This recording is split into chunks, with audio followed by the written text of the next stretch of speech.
He papakāinga hou mō ngā uri o Te Āwhina Marae. Oh, look at my face. I am so happy.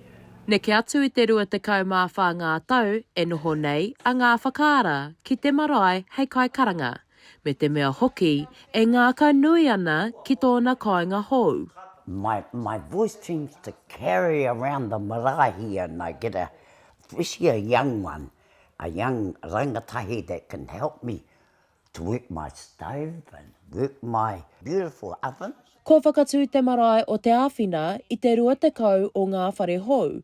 He kohinga o ngā marae ruaruma, toruruma me te whāruma no hoki mō te reti.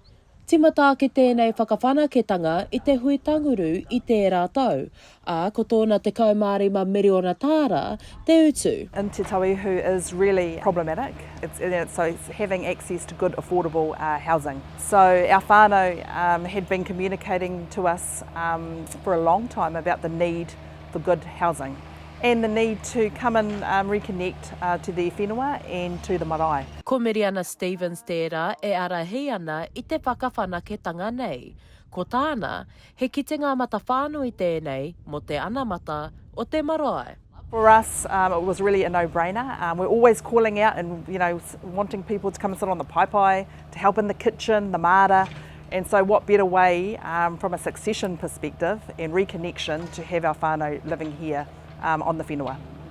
Ko tā te tiamana o Te Āwhina Marae a reima takutai piki, e whai ana ngā hapu me ngā iwi o te tauihu I te ara o te whakahaumanu I te ao Māori, a ko te marae te aoranga nui. That's always been, I guess, a thing on all maraes where we don't have enough whānau members out the front.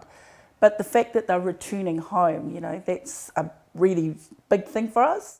Ka tū te whakapuaretanga o te papakāinga nei, hei te kaumā whā o poutu te rangi.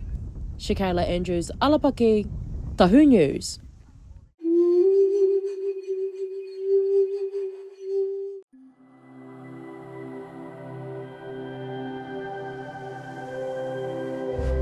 Ko te reo